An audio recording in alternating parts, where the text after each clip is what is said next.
Hi everyone, welcome along to My Sporting Mind. It's Charlie Webster here. For our regular listeners who know, or if you're just discovering us, this podcast is all about opening up the conversation around mental health in sport and in life as well.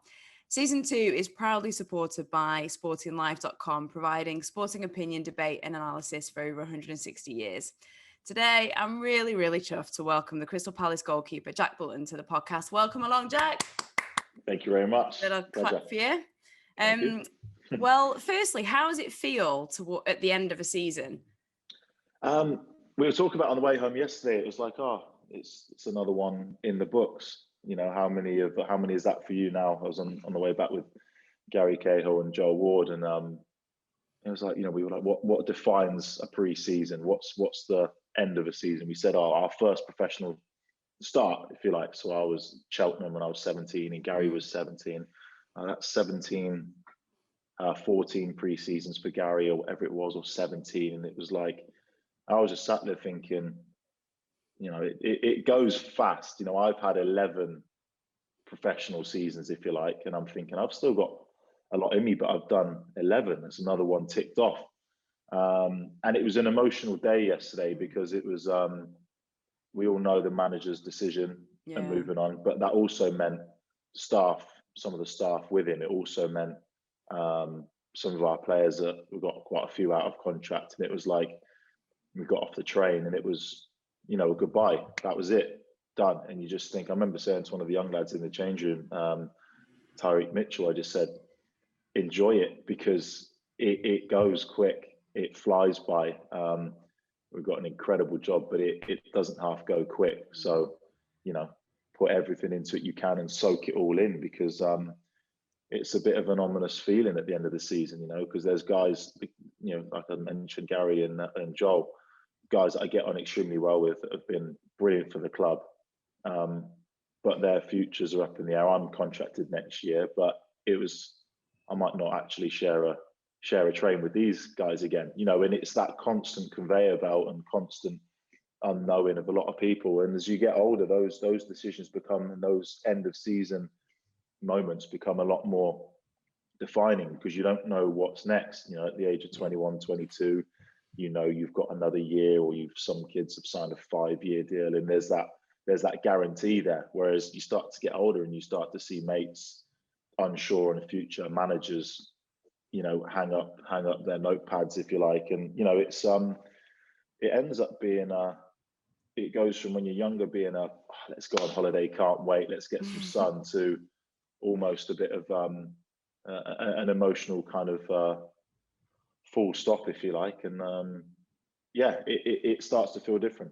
Yeah. Has it made you, I mean, you know, to give some context, as I'm speaking to you and as people are listening, I'm literally speaking to you the day after the weekend.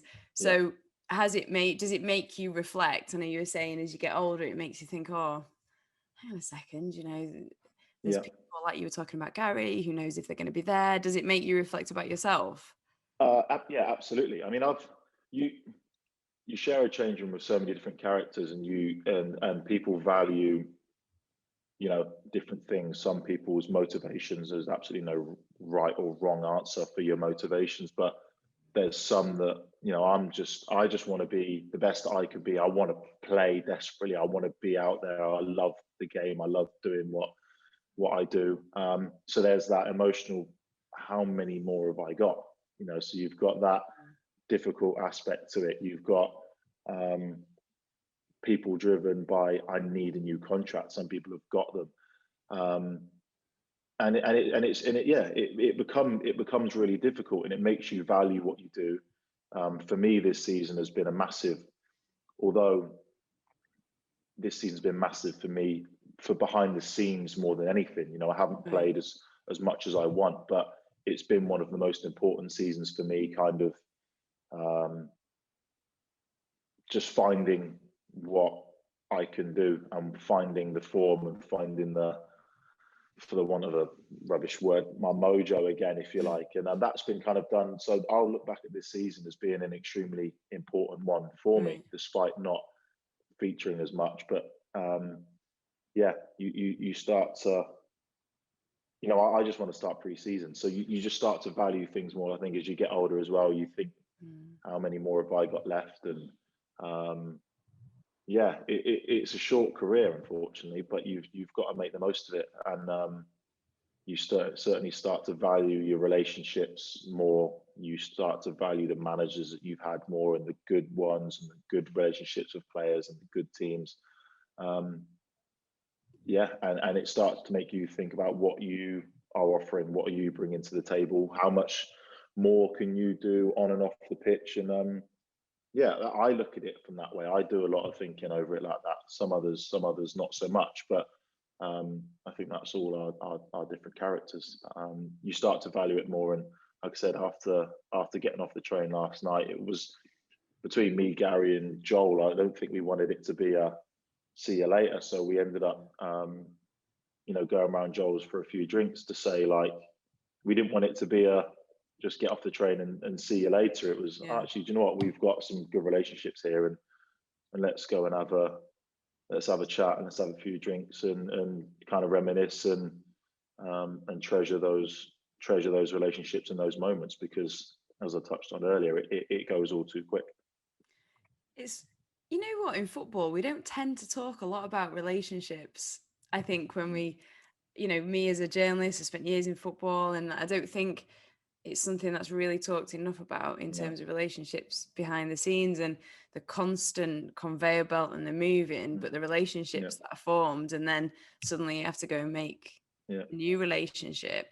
I wanted to just ask you, because I was going to talk to you and ask you how you've been coping this season, especially with being on the bench more often than not. But it was really interesting that you said actually the work's been done almost behind closed doors, and how much that's helped you. How do you reframe that mindset where you're not, because you said, you know, desperate even for pre-season, and you haven't even had your off season yet as I'm talking to you. So how do you mentally cope with that? How did you reframe to go, I need to find my mojo and I'm going to use this? Do you know what? It was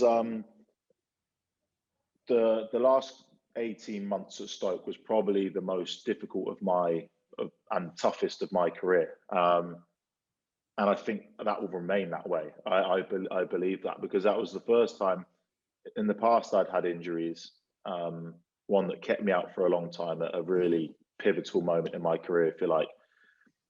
I came back from that and that whole injury process, I'd never changed as a person. The drive, the goals, the confidence, the belief was just, I'm getting back and I'm coming back at it. Whereas, was that when you fractured your ankle? Yeah.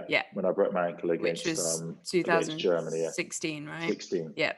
And coming back from that was like, it had its setbacks, but got back from that. But the last 18 months at Stoke really was the hardest of my career, because I had completely lost all confidence. You know, I still had buckets amount of belief and knew what I could do, but my confidence in, and I was in a bad place. I wasn't in a depression. But I was struggling for form and confidence in myself so much that it was at a time when, as a club, we were struggling as well. We'd gone through relegation, attempt to get back up. We didn't do well. Multiple manager changes, multiple in and outs of signings, and a real struggle as a club to find a formula. And it was at that time I was having my most difficult period. So for me, it put a real, it was a difficult end to that career and my time at Stoke. And during that period, there was a real search for that form. And I think what I've always done to myself is I've never, and I still don't see it as a bad trait, I've always put an incredible amounts of pressure on myself to be at the top, to be a leader, to be all of those things. And in the end, during that time, it kind of backfired. It backfired because it's difficult to do those things with a confidence and with a determination when you're not playing well and you're struggling to find that.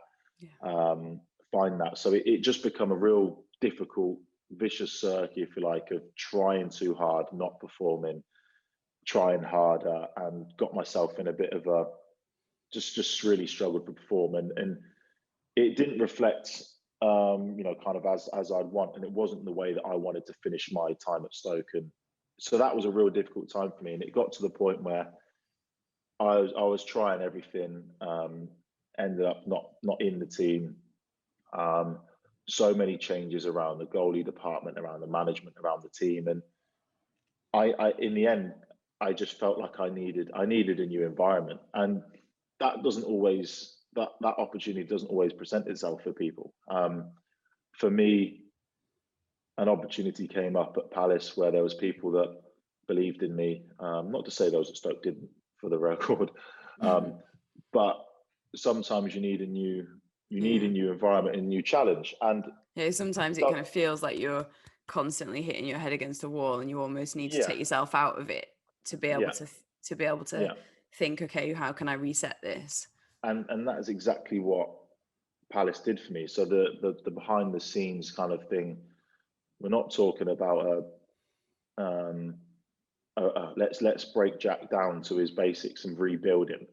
Someone mentioned it, and it really got to me. It was before I left Stoke. Was the word of me and my agent spoke about it, and we said the word rebuild got mentioned, and it didn't sit well with me or him, because that's not what I needed. We didn't have, and I wasn't someone that needed a rebuild. I needed a platform on which to just enjoy what I was doing again, and that was tough at Stoke. Didn't feel like in the end had that, and was for all of us is that it was a new challenge, and it gave people at Stoke an opportunity to play and perform, and it gave me an opportunity to walk into a new environment and just be myself, with no fear, just take the shackles off and just go and do what I do. And unfortunately, I did get there. That's exactly what it was. I felt like myself almost immediately walking through the door, and working with the guys, working with the keepers in that new environment, it just gave me a new lease of life.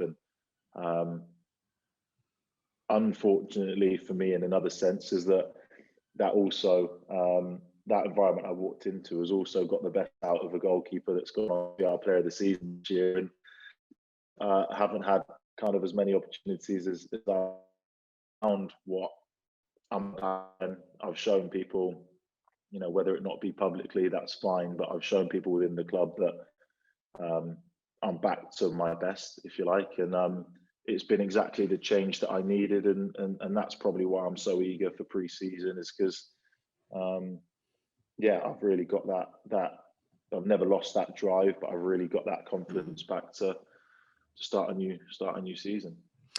I wonder, if you don't mind me asking, why the word rebuild got to you so much, because sometimes I think we have those things where something really triggers us and we're like, no, you don't understand. No. Did you feel like people were questioning you, or just didn't understand what had been going on?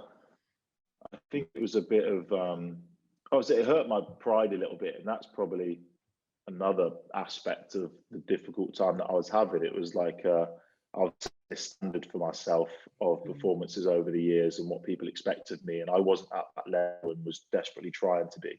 So there was a definite of trying to show people that I haven't lost it, if you like. I think people were almost trying to say that I'd lost that, because I knew I hadn't lost it. You don't just become a bad goalkeeper overnight and suddenly lose your talents like Space Jam. Do you know what I mean? People just don't it doesn't disappear. And that was what was bothering me, is I felt people were almost insinuating that I'd lost that for some reason. The word rebuild gets used, but there was no effort on those lines to do. So it was a flippant word used, and I didn't like it because it was said with not a lot of. It just felt like I was being treated as an asset more than a person, and I was like, hang on a minute, that's not right, that's not fair, that's not what this needs. And I think in the end, that's why the change was what I needed. So it's difficult, but that's, again, that's my pride, and I suppose that's my competitiveness and my set myself. When someone insinuates that you need to be built back up from the bottom, that you've lost it all. At least prove to the people around me and prove to myself that I absolutely have not lost what I had, and still so much to give, and I've got my best years ahead of me. You can see how driven you are mentally, and it's almost like that's what got you to where you are. But then I could almost pick, because I'm somebody who puts a lot of pressure on myself, and then sometimes you just like, the more pressure you put on yourself, the more it actually goes the opposite way, because you're desperately trying all the time. And it's like, how much is it mental? Massively. And I think that the football's easy when things are going well, because someone can say something bad to you, and you just, the confidence in you and everything, it just brushes off. And it's not. It's the nature. It's the difficulty of when things get tough, things go bad. A losing season, a relegation, poor form, mistakes, because all those things happen. There's no footballer that has ever had a career without a setback, without a difficult period of time where even the best get said you're not scoring enough goals, or all those kind of things. So everyone goes through that. Some people go through that and have an individual struggle within a good team, and they are picked up by everyone around them, and they just get back there. Some people have difficult times when the club are having difficult times. Some people are the shining light of the team during it. So you have this relation, like we go back to relationships as well. Everyone's involved in a team, whether it be a football team where you're surrounded by managers, by staff, by fans, and it's like a cocktail. And sometimes it just doesn't mix well when you're in a difficult one. Sometimes it does go to plan, and the mental side of it just is a breeze. But for me, the difficulty of us as a club, and I was so desperate for us to get back in the Premier League with Stoke, and everyone at the club was. When you're having a difficult time, and the club and the fans, we're not getting what we want, and they're not getting what they expect, and you have that difficult to mentally dig in and grind at that. That is when it's at its toughest, And I think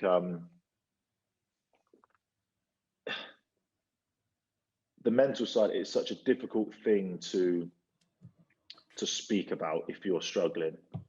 I think some people see it as a weakness, but that, in football, naive enough to think the mental side of it is not the most important thing.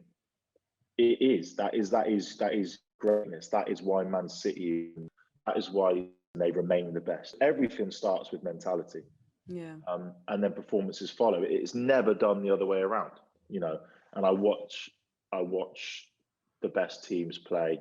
Even yesterday, watching Liverpool, seeing the way that they conduct themselves, it is the best.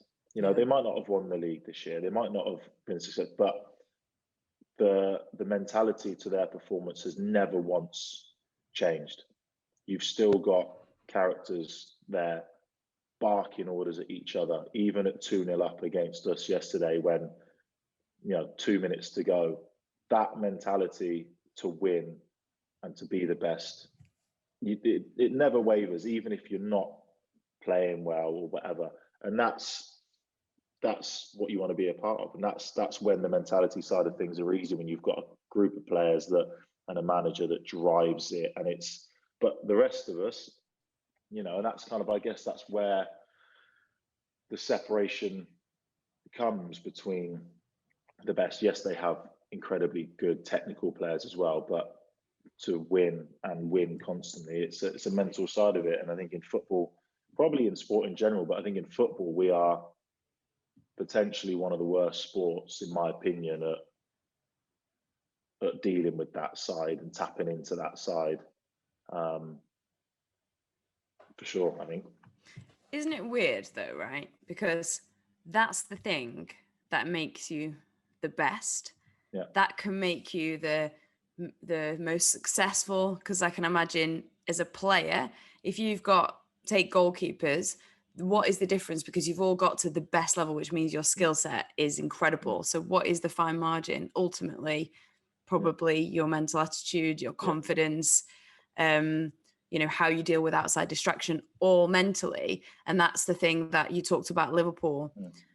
Yet it's seen still as a weakness, yet it's the most, it's the thing that could be the difference between, I don't know, it's just so strange. Why do you think that still is? If you look at, like, I don't know, any athlete as well, any athlete, it's like the difference is how they view themselves and their mental strength and their confidence. I think as a sport, we are, whether we are I think we probably are the biggest sport in the world, whether there's, you know, you can't argue that, you know, someone might argue another way with certain sports, but globally, financially, social media presence, media in general, it is an absolute machine on this planet, and it is. And I think certainly as culture has changed, as football has changed, as we've gone through the decades, I think now the game is now so under a magnifying glass at every level. The social media pressure that people are under and that scrutiny, you can't go anywhere now in football without seeing a message or an opinion about yourself, about a performance, about a team's performance, about who's coming in to replace who's doing this. So I think the game itself is open to so much scrutiny, to so much opinion, that the mental side of it has become an even bigger aspect, because it's difficult in any line. You see the not B-listers, but you see the guys on the reality TV shows now. These people, everyone is open to so much media scrutiny these days and so much opinion that it's impossible to get away from. And it's not dealt with very well. It's difficult, even after a good game. Like, if you're on social media, it's changed the face of football. It's changed how people, straight after games, people are going on their phones, and opinions matter to people. And there was a time where it just didn't. You know, for me, coming up through the academy, and it just didn't matter. And I think now we put so much emphasis on it. We allow so many people into the training ground for behind the scenes filming, and I think so much has become such a product now of football that we've just got away from people enjoying, just from people, from relationships, from just enjoying and being great at what you do without worrying about what other people think about it. And it's and I think we've not, probably as a whole, not dealt with that change as good as in football, as good as perhaps other sports have done it. And it's just become a bit of a machine that it's become more about other things than just football, and the relationships within football, and the experience, and the fans. Everything is now taken, you know, front and center. You know, VAR's a bigger talking point than people's performances nowadays, or that's what football's kind of become. And it's such a better sport than just to be a product. And it does such, you know, great things to just be a talking point and have everything scrutinized like that. But I guess that is the nature of the world now, and of sport in general. Do you think that's sometimes the problem with England? Like, going back to when you were saying when you first started, and I remember when you got your first senior call up in 2012, and it was like everybody was talking about you. And we've seen that repeatedly happen with different players, especially under the England banner or squad. How do you look back now at that time? And do you think, you said something key earlier, you said, you know, you were desperately trying to meet that expectation. At that point, I absolutely wasn't. The early part of my career, I barely gave an ounce of thought to anything like that. It was just, for me, it was just doing what I loved. There was nothing anyone could say to me would bother me. An opportunity, I obviously still do, but you love what you do. And the opportunity to do it at any level, any opportunity that came along, you just grabbed it. And other people don't have that, don't quite have that, mentality. Not to say that they're wrong, or not to say that it's not successful, but for me, I wasn't under any pressure at that point. A lot of people would turn around and go, "You absolutely were," but to me, I wasn't. It was just doing what I loved. And I suppose it's my mindset towards it all has changed now. It's not as easy to just to go out and do what you do, because there's so many other factors involved now. But certainly for me at that point, there was no pressure. I didn't struggle to deal with it. I thrived off it. I loved the nerves before a game. I still do. But when you're young and you're naive, you're not even thinking about what happens if we lose, or what happens if, you just play in the game that you love, and that's what you do. And it's only once you get older, you start to, as you mature, you start to factor in the implications of, well, if we actually don't have a good end to the season, we could get relegated. Or you factor in, if I don't perform well, is my England spot up for grabs? If I don't do this, is there a new contract on the table?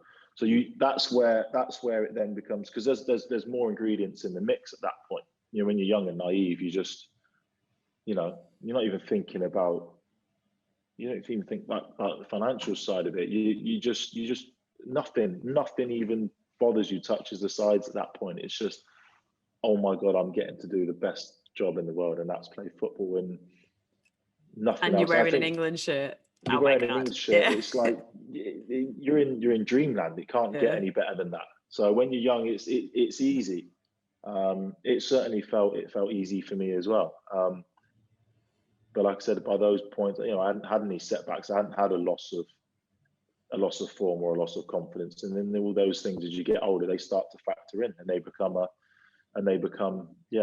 I say, part of the ingredients, part of the machine that you do have to factor in. It's not easy when you get older to just play without a care when there's jobs at stake, or there's relegation, promotion at stake. It's not as easy to just turn up to a game and just play without fear, if you like, when there's a lot riding on it.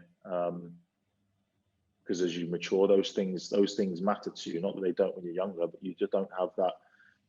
You don't have that mental side to it when you're younger. You're just going out there doing your thing. So, it's difficult. It's hard to take it on. Some people struggle with it, and some people, take it on the chin.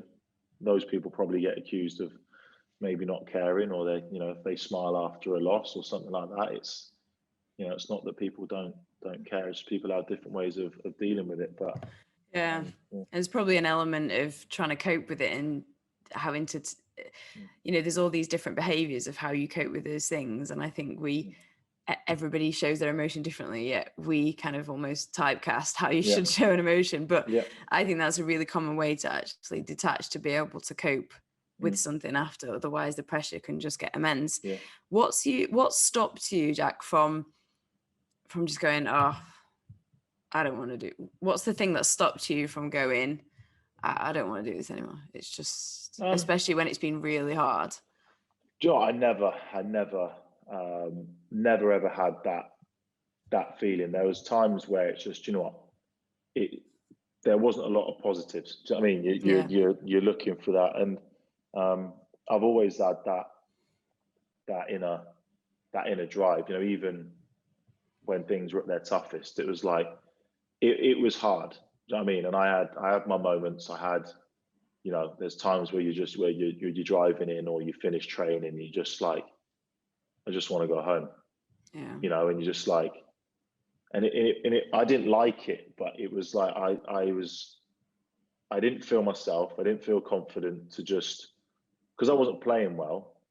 I didn't have it in me to just to hang about the training ground to tell jokes, be a part of the group, because I was so embroiled in this is killing me that I'm not playing well. Like, it's killing me as a club that we weren't doing well.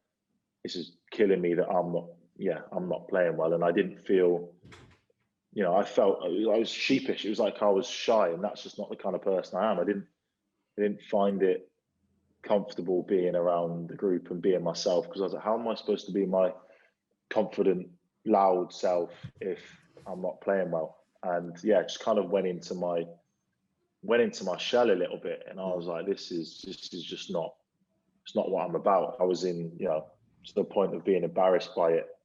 I was like, this is not what I'm about, and I was like, I can't be doing this, and it ended up being the change to Palace. But even before that, I was going, this is what I love doing. I need to get back. So throughout the difficult times at Stoke, I was still determined as ever, and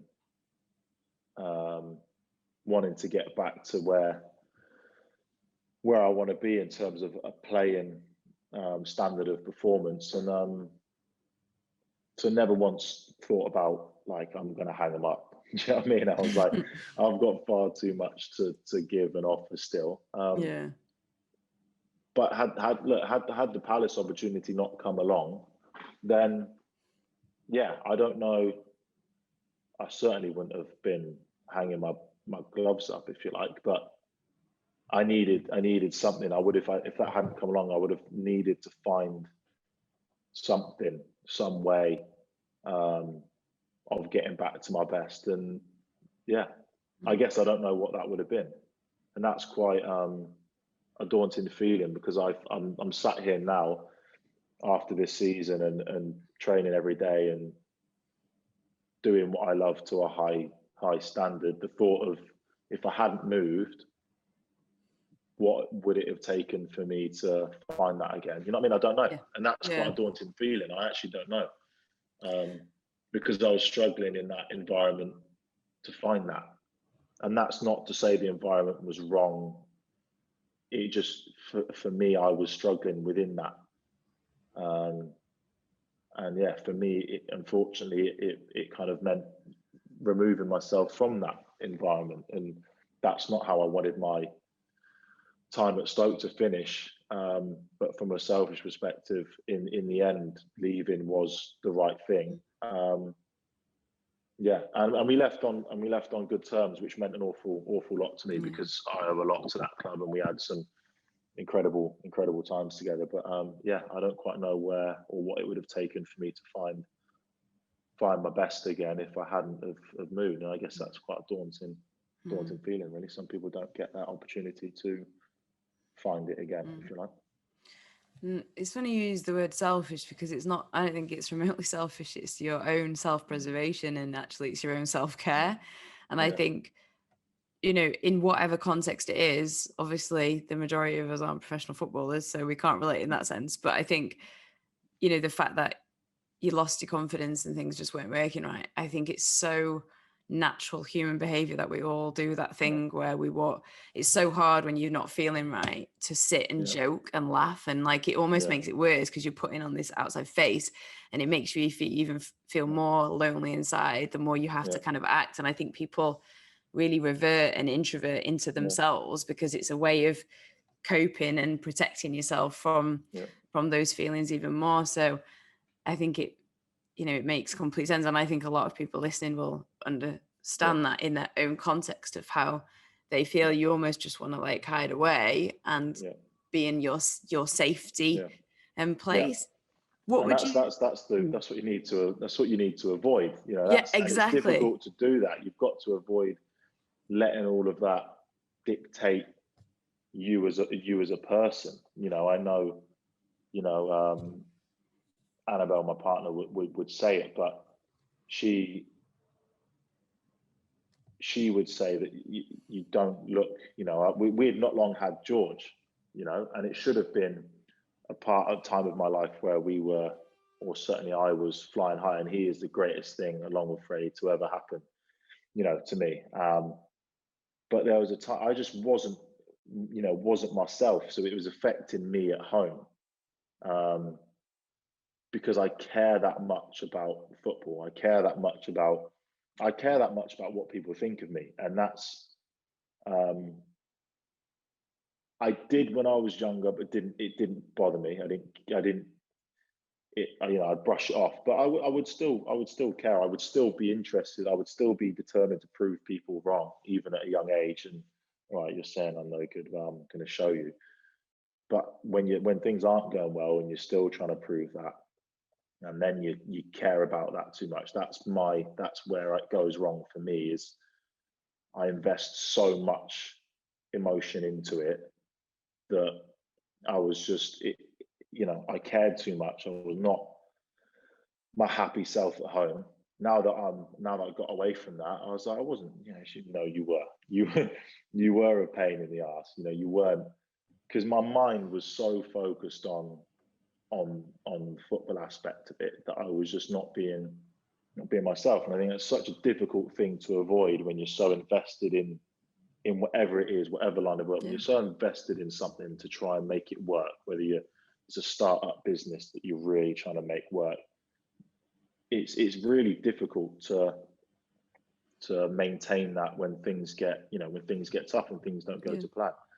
And I don't quite know what, I guess is this $1 million question, isn't it? Like, how do you prevent yourself from doing that? I guess that's what I was going to ask you. You haven't got the answer.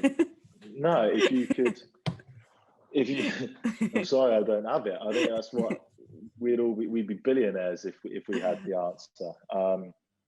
And that's such a difficult thing. It's a journey, isn't it? It's an understanding of, recognition of what you need to do, what's going wrong, what you need to cling on to, what you need to blow up and make bigger in your life and focus on more, what you need to just stamp out. And it's difficult. It is really, really difficult when things aren't going well. But for me, yes, the change helped. Moving to Palace helped. But there was a few conversations I had with a guy called Tom Bates. Don't know whether you've come across Tom. Massive on mindset and psychology. He worked at Birmingham when I was there. He's gone on to work, I think, with Brentford, Villa, professional athletes, Team GB. He's done things with as well. And he was like, what do you need to prove to anyone? What have you, look at what you've done, look at what you've achieved. What do you need to prove to anyone that people don't already know? And that's where, I was like, well, I want to be doing, I'm not happy with this, I'm not happy with that. I said, but what do you need to prove? What more do you need to think about other than just being Jack Butland? And that was what he would, what he said to me. And I was like, it was difficult at first for me to decompartmentalize it and put that,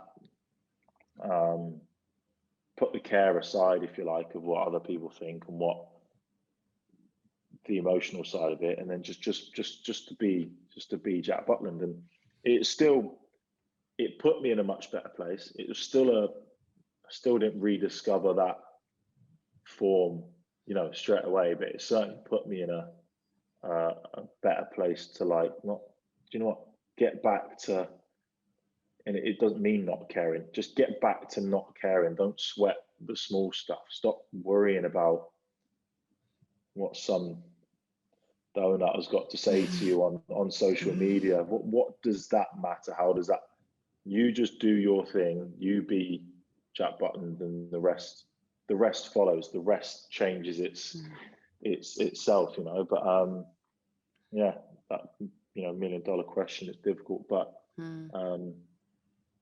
sticking to what you know. Remember what made you successful. Remember what made you achieve those things in the first place. You know, and for me, that was part of that, you know, part of that process. But I think when things are going bad and you're feeling in that way, usually because you're trying to please everyone, or you're trying to juggle too many things that you can't control, too many things that don't matter, and you get embroiled in that, and you get stuck in that vicious circle of dealing with things that just don't matter. You know, we're always going to be under the spotlight in football. Accept it. You're always going to be judged people's opinions on your performance. Accept it, and just do your thing. And if you are talented, if you are confident, and the rest will follow.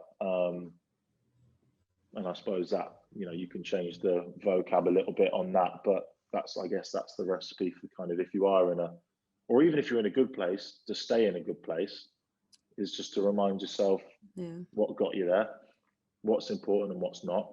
And certainly if you're in a bad spot, you're trying to get out of that, remind yourself of the things that matter and the things that don't, and put it on a piece of paper, roll it up, and chuck it out. You know, whatever you have to do to remove that, because they're the things that kind of end up holding you back. Yeah, they do. And you know, when you were talking, then I was thinking to myself about what are you trying to prove? Because you know what I do is, if somebody says, I've had that said to me before, look at what you've done, and I'm like, yeah, but, and I've always got a but. Yeah.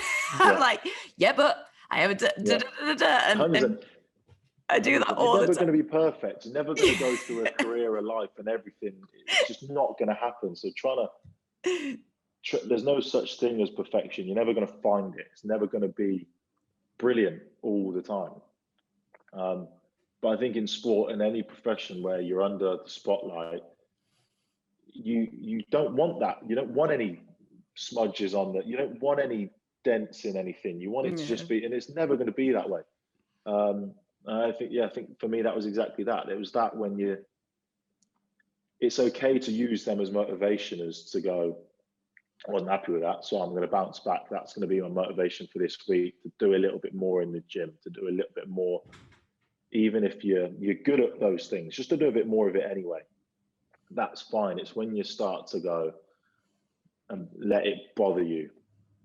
And as long as you don't let it bother you, as long as you use it, if you're going to focus on any negatives, just use it as motivation, use it as a goal for that week, if you like.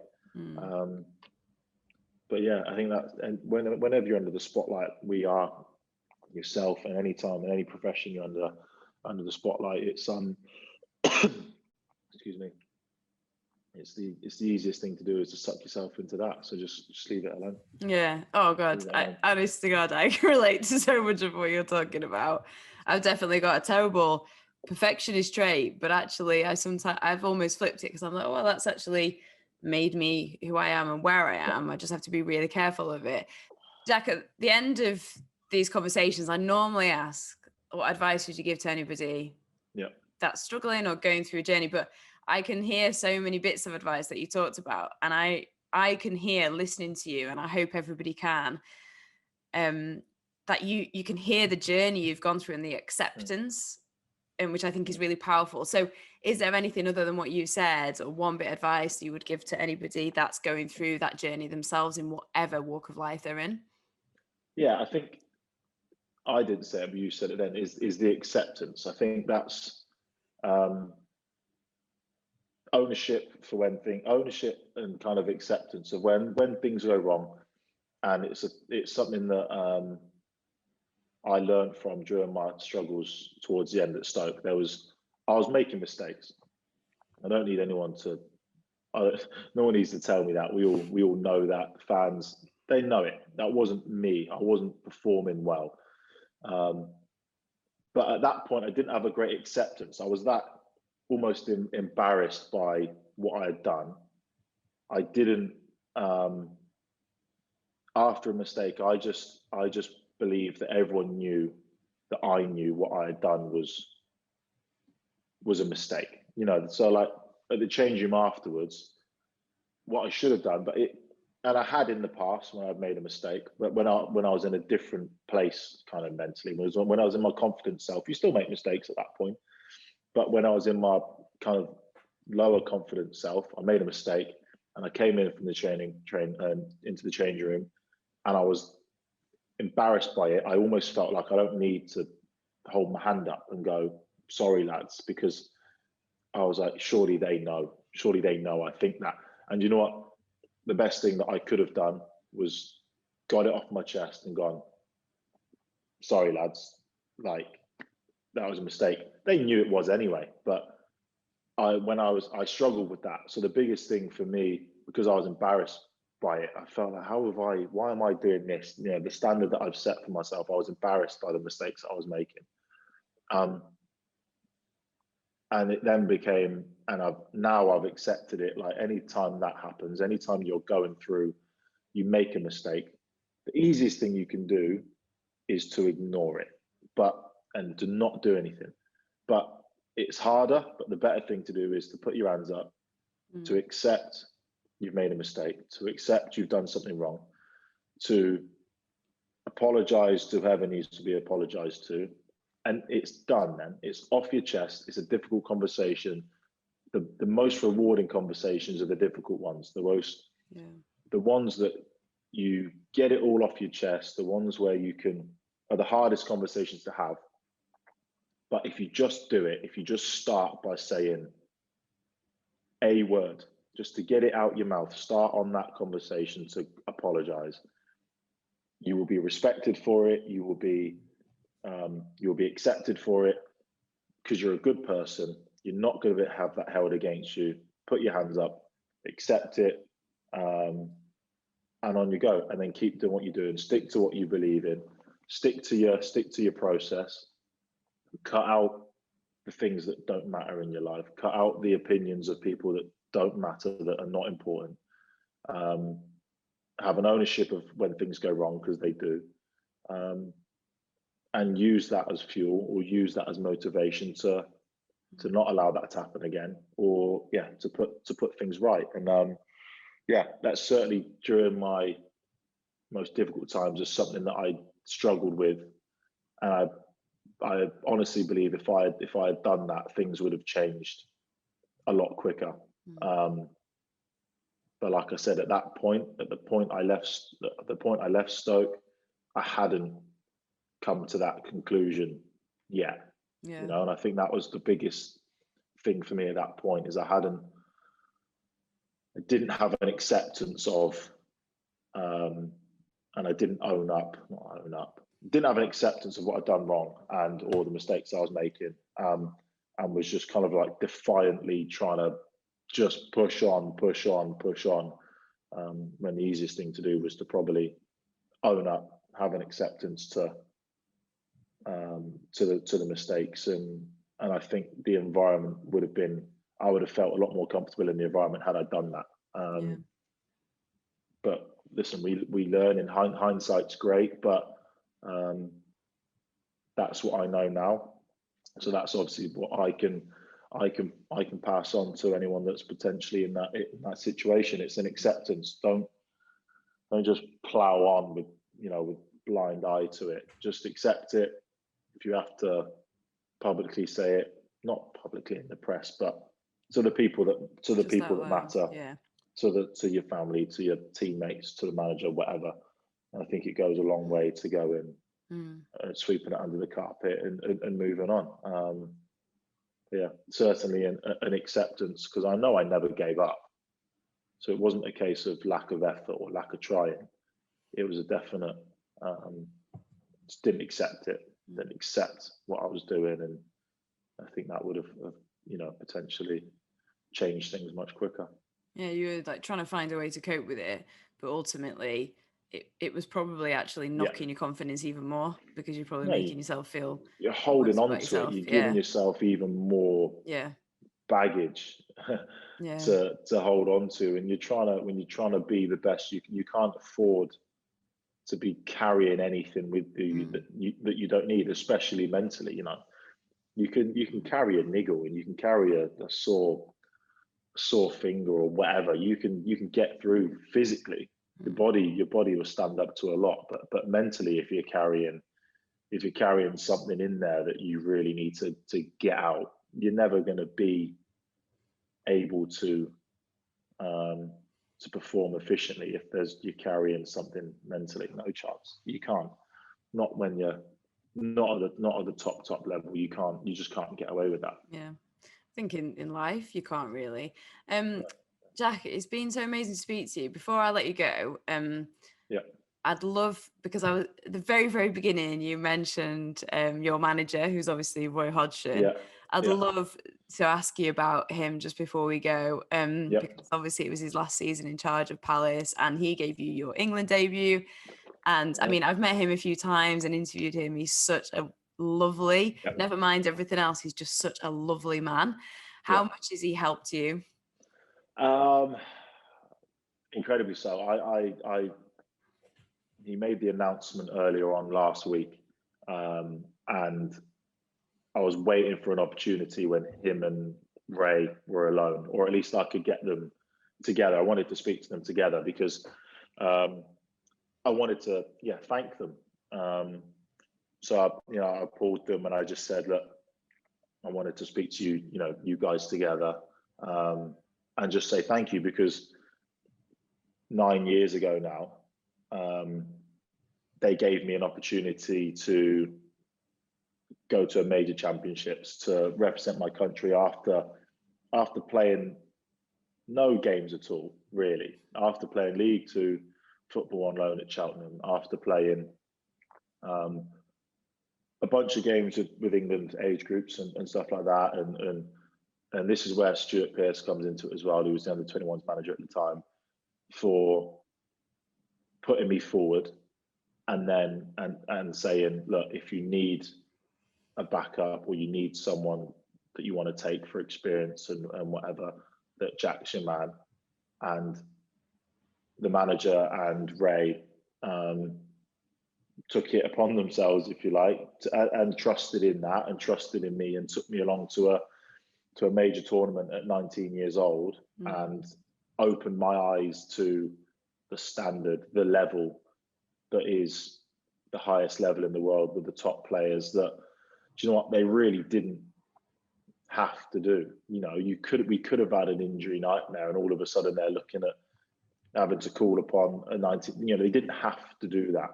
They gave me that opportunity. They let me, like I said, open my eyes to the standard of football that I'd never come across before, and gave an opportunity to a kid that had worked hard, but they gave me an opportunity, and that has set me kind of on my way, and did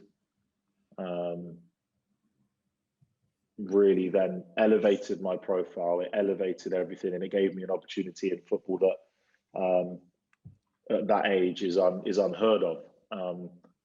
And to follow that up 2-3 months later with my England debut is something that I'll always be incredibly grateful to them for, because it's the best moment of my career to represent the country, your first one, and puts my name kind of in the record books as the youngest goalkeeper ever to play for England. And I have to pinch myself every now and again about that, because I'm still going, I want to play for England.